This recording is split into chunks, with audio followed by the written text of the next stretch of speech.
Sir आपको एक बात बताऊं, इंडिया अलायंस नहीं आ रहा है, कांग्रेस आ रही है।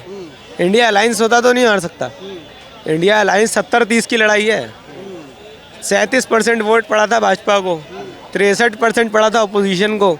तो 63 और 37 की तो लड़ाई हो ही नहीं सकती ना, मेरे हिसाब से तो नहीं हो सकती। अगर किसी और के हिसाब से हो सकती है, मेरे ख्याल से तो मोदी जी को भी अगर मैं इतनी मैथ्स तो आती होगी, कांग्रेस 37 की लड़ाई नहीं लड़वा सकते वो। साथ क्यों नहीं आए?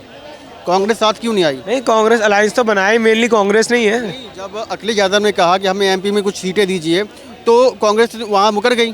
देखो वो तो कांग्रेस के इंटरनल क्या चल रही है क्या नहीं चल रही है, वो मेरे को तो कोई आइडिया है नहीं ऑब्वियसली, क्योंकि मैं कांग्रेस में नहीं हूँ। क्या कांग्रेस को आइडिया नहीं था कि कुछ ऐसा होने वाला है, या फिर वो शॉर्ट थी कि हम जीत रहे हैं वहाँ से? इलेक्शंस के बारे में ना, इस इलेक्शंस के बारे में बहुत सारी राय निकल के आ रही है। ओपिनियन पोल कुछ बोल रहे थे, एग्जिट पोल कुछ बोल रहे थे, रिजल्ट कुछ आया है। ओपिनियन पोल्स में बीजेपी का और कांग्रेस का आमना सामना था। एग्जिट पोल्स में बीजेपी हार रही थी, रिजल्ट में जाके बीजेपी जीत जाती है। तो उसमें कुछ समझ नहीं आ रहा है इवन की। और मैं तो बिलीव ही नहीं कर सकता कि छत्तीसगढ़ में कांग्रेस को आप हरा सकते हो। शायद छत्तीसगढ़ ऐसी स्टेट होगी पूरे भारत देश में, दिल्ली और छत्तीसगढ़, ये दोनों स्टेट ऐसी मानता हूँ मैं कि भाई जो इसमें रूलिंग पावर पार्टी है वो हट नहीं सकती थी। जैसे दिल्ली में केजरीवाल को हटाने के लिए आपको बहुत दम चाहिए, वैसे ही सेम चीज़ छत्तीसगढ़ में भूपेश बघेल को हटाने के लिए आपको बहुत दम चाहिए था। चाहते क्या, मतलब कि क्या चाहते हैं आप? ईवीएम का खेला हुआ है क्या पता, हो सकता है, कोई बड़ी बात नहीं है। ईवीएम का खेल तो हो सकता है। कोई 35 लाख मशीनें भारत देश में हैं, 16 लाख समथिंग यूज़ होती हैं, बाकी सारी खाली रहती हैं। वो इससे वो चेंज कर दी जाए, उससे वो चेंज कर दिया, उसका देखो मैं कोई होता नहीं जो मैं बोलूँ इस बात पे। बट हाँ, हो सकता है अगर मैं 35 लाख चीज़ खरीदी है पहले और मैं 16 लाख ही यूज़ कर रहा हूँ, तो मेरे पास एक डबल एक्स्ट्रा है ना। तो हो सकता है, कोई बड़ी बात नहीं है। बट मैं ये इस चीज़ पे बिलीव नहीं रखता कि ईवीएम, क्योंकि अगर ईवीएम पे कुछ होता भी है तो इलेक्शन कमीशन की जिम्मेदारी होनी चाहिए। और इलेक्शन कमीशन तो खैर आज के टाइम में बाहों में, ये तो वैलिड रीजन नहीं ना है, ये तो वैलिड रीजन नहीं हुआ। नहीं, इलेक्शन कमीशन में प्रॉब्लम है ना। इलेक्शन कमीशन तो मोदी जी की बाहों में बैठ के आजकल काम कर रहा है। इलेक्शन कमीशन के जो चीफ भी हैं वो भी क्या कर रहे हैं, वो सारे ऐसे ही काम कर रहे हैं जिसमें भाजपा को फ़ायदा हो। जिस दिन बीजेपी बोल देती है इलेक्शन हो जाएगा, उस दिन इलेक्शन हो जाते हैं।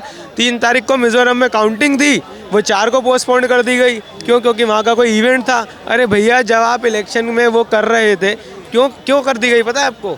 मिजोरम की जो सीट थी वो बीजेपी हार रही थी, ठीक है। तेलंगाना कांग्रेस जीत रही थी। अब उसमें क्या होता कि कांग्रेस में भी 2 हो जाते, क्योंकि कांग्रेस और जिसका कांग्रेस का अलायंस था वो जीते हैं। तो आपको ये बोलने को मौका मिल जाता कि 2 स्टेट उनकी हैं और 3 हमारी हैं, तो थोड़ी बहुत बात आ जाती। अब तो 3 और 1 कर दिया, तो उसमें थोड़ी बात हो गई। और साउथ में तो आ ही नहीं सकती है बीजेपी जैसी पार्टी, तो आ ही नहीं सकती है, कोई सवाल ही नहीं है। बीजेपी सिर्फ सर्वाइवल जो है बीजेपी का, वो सिर्फ हिंदी बेल्ट में, और हिंदी बेल्ट में भी वहाँ है जहाँ पे पागलों की सेना बैठी हुई है जो सिर्फ धर्म और जाति के नाम पे वोट करते हैं। जिस दिन भारत देश की, मैं तो अपील करता हूँ लोगों से कि जिस दिन आप लोग धर्म जाति भेदभाव ये सब करना छोड़ दोगे और काम और पॉलिसी और इन सब के बेस पे वोट करना चालू कर देंगे, उस दिन देश कहाँ से कहाँ पहुँच जाएगा आपको कोई आइडिया भी नहीं है।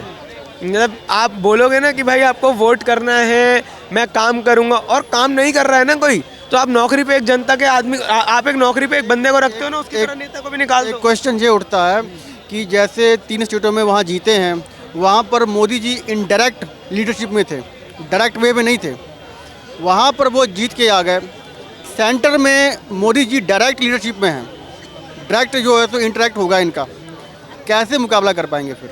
नहीं, तो ज़रूरी थोड़ी है कि वहाँ मोदी जी थोड़ी जीते हैं, वहाँ बीजेपी जीती है। मोदी जी के नाम पर वोट पड़ा है, वो कह रहे हैं। ये तो पागल बनाने के तरीके हैं। मोदी जी इलेक्शन लड़ रहे थे क्या वहाँ का? अगर मोदी जी लड़ रहे थे, मोदी जी के नाम पे लड़ा जाता तो उन्हें मध्य प्रदेश का सीएम बना दो, फिर प्रधानमंत्री से हटा दो, उन्हें प्रधानमंत्री से हटा के फिर सीएम बना दो ना। अगर मैं तो कहता हूँ सीधा कि अगर आप बोलते हो ना कि भाई मोदी वर्सेस केजरीवाल, दिल्ली के इलेक्शन में क्या बोला जाता है कि भाई मोदी वर्सेस केजरीवाल, तो फिर अगर बीजेपी जीत जाती है तो मोदी जी सीएम बन जाएंगे दिल्ली के आके, प्रधानमंत्री छोड़ के। तो फिर आप ये बोलो ना मेरा सीएम कैंडिडेट ये है, हम इसके बेस पे इससे आदमी से बहस कर रहे हैं। मैं ये बात कर रहा हूँ कि इम्पैक्ट तो पड़ेगा ना। इम्पैक्ट तो ऑब्वियसली पड़ेगा। और अभी आप ये सोच रहे हो कि भाई 2019 जैसा हाल है, तो वो 2019 जैसा हाल नहीं है। और ऐसा भी नहीं है कि 2019 में बहुत ज़्यादा फैन फॉलोइंग थी मोदी जी की। अगर वो सर्जिकल स्ट्राइक वाली बेवकूफ़ी नहीं करी जाती और वो पागल नहीं बनाया जाता, जनता का गुमराह नहीं किया जाता, तो मोदी जी 2019 का भी इलेक्शन नहीं हार रहे थे, जीत रहे थे। वो भी इलेक्शन हार जाते 2019 वाला भी। राम मंदिर अब बन रहा है, फिर राम मंदिर कोई मुद्दा है इलेक्शन का? मुद्दा है उनका, उनके लिए मुद्दा ये है। मुद्दा है, हमारे लिए तो नहीं है। मैं तो नहीं मानता कि राम मंदिर एक मुद्दा है। मैनिफेस्टो लेकर आए थे वो, मैनिफेस्टो में लेकर आए थे। पागल है ना। और वो मैनिफेस्टो पढ़ के जो उन्हें वोट भी दे रहा है वो भी उससे बड़ा पागल है। ये तो जो धर्म के नाम पे, वो तो उन्होंने तो गाना भी बनवाया था एक, जो राम को लाए हैं हम उनको लाएंगे। मतलब एक देखो, ये इतने बड़े हो गए हैं कि ये भगवान को लाना चाहते हैं अब। आप ये देखो ना इनकी बातें कि भाई ये भगवान, ये सोचते हैं कि अब हम भगवान को भी हम ही लेके आएंगे। अब मोदी जी इतने बड़े हो गए हैं। और उसमें एक फ़ोटो भी आई मोदी जी की कि वो बाल राम जी के जो छोटे, उसमें वो था, छोटे से राम जी थे, वो बिल्कुल शिशु अवस्था के, उनका वो मोदी जी का हाथ पकड़ के चल रहे हैं। मतलब आप ये देखो कि आपने भगवान को अपना हाथ पकड़वा लिया, तो आप मतलब आपकी सोच कितनी गिरी हुई है कि आपने भगवान को अपने पीछे कर लिया यार। अब आप क्या ही जीत रहे हैं, वो कुछ भी कर रहे हैं, जीत तो रहे हैं ना। जैसे भी जीत रहे हैं वो देखो। अब अभी हम उसमें कोई अभी डिसीजन मेकिंग वाले होते नहीं है। टैकल करने के लिए क्या स्ट्रेटजी होगी अब इंडिया अलायंस की? वो तो इंडिया अलायंस कुछ भी काम नहीं कर रहा। आप बेरोजगारी के मुद्दे पर फेल हो रहे हैं, आप रोजगार, महंगाई मुद्दा, कुछ मुद्दा रहा ही नहीं। वो तो सर देखो, वो तो आपको इंडिया अलायंस वाले बता सकते हैं, मैं नहीं बता सकता, क्योंकि मैं उस अलायंस में हूँ नहीं। अगर मैं होता तो मैं ज़रूर आपको बताता। लेकिन हाँ, ऑब्वियसली अगर वो लोग इतनी पावर में हैं जो इंडिया अलायंस वाले, अब जैसे आपको मैं स्टेट वाइज बता सकता हूँ कि भाई अगर आप बिहार में देखोगे तो बीजेपी नहीं जीत सकती है, यूपी में बीजेपी पावर में रहेगी, लेकिन ऑब्वियसली 2019 के कंपैरेटिवली नहीं रहेगी, क्योंकि 2019 के जो कंपैरिजन में सपा मजबूत हुई है। और फिर उसके बाद साथ में कांग्रेस भी मिल जाएगी और अदर ये क्या नाम है आपका, भीम आर्मी भी मिल जाती है। तो ये 2-3 पार्टीज मिलकर ऑब्वियसली पावर में ज़्यादा, मतलब 2019 में जितनी सीट थी उससे ज़्यादा आ जाएंगी अब। और फिर बिहार में मेन बीजेपी जिसका अलायंस था वो थी जेडीयू के साथ अब अलायंस खत्म हो गया है। तो जेडीयू के साथ जब अलायंस खत्म हुआ और आरजेडी और जेडीयू मिल गए, तो मेरे ख्याल से तो एक भी सीट निकालना दुश्वार हो जाएगा बिहार में। तो वो 40-42 सीटें जो भी हैं वो सारी की सारी उधर ही चली जाएंगी। उसके अलावा अगर आप हिमाचल में देखोगे तो कांग्रेस पावर में आ गई है। वहाँ तो अभी सबसे बड़े नेताओं में से 2 आते हैं वहाँ के, बीजेपी से एक जेपी नड्डा हैं, उनकी वैसे ही कुछ अभी नहीं समझ आ रहा है कि क्या हो रहा है, बस वो मोदी जी के पीछे। दूसरे अनुराग ठाकुर है, अनुराग ठाकुर अपनी सारी विधानसभा की सीटें हार चुके हैं, तो हिमाचल में भी इनकी थोड़ी हालत खस्ता है। मध्य प्रदेश का अभी क्या होगा इसका कोई अभी मैंने आकलन मेरे हिसाब से अभी नहीं हुआ है। राजस्थान में अभी थोड़ी बहुत वसुंधरा राजे की और इनकी थोड़ी चली रही है, नोक झोंक चल रही है। 24 के इलेक्शन में क्या पता कुछ और हो जाए। फिर उसके अलावा साउथ में तो आपको सोचने वाली बात ही नहीं है, साउथ में भाजपा की सीट आनी ही नहीं है। क्या लगता है आपको, केंद्र में विपक्ष के पास लीडरशिप की कमी है? एक जो प्योर परफेक्ट जो होता है ना लीडर, वो नहीं है क्या? नहीं, ऐसा नहीं है। लीडर की तो ज़रूरत ही नहीं होती, लीडर तो बाद में बनाया जाता है। अगर राहुल गांधी के चेहरे पर लड़ रही है कांग्रेस, या फिर कोई और चेहरा सामने लेकर आना चाहिए क्या? जैसे नीतीश कुमार, ममता बनर्जी, अखिलेश यादव, केजरीवाल हो गए। हाँ, ला सकते हो, ज़रूरी नहीं है। और Rahul Gandhi is not a bad person, वो अच्छा आदमी है, मैं मिला भी हूँ एक बार उनसे। अगर उनमें से कोई चेहरा लेकर आ जाए तो क्या कोई दिक्कत है क्या? वो भी चेहरे बढ़िया है। दिक्कत तो किसी आदमी से नहीं होनी चाहिए, आपको बना दें, मेरे को तो कोई दिक्कत नहीं है। अनटिल अनलेस वो आदमी किसी के साथ गलत नहीं कर रहा है तो मेरे को तो कोई प्रॉब्लम नहीं है। यहाँ पर चेहरे की कमी आ रही है ना, चेहरे की जो दिक्कत आ रही है वो चेहरा। ऐसा कुछ नहीं है, चेहरे की दिक्कत आ रही है। आप एक बात बताओ, चेहरा तो राहुल गांधी का पहले से उठा ही है।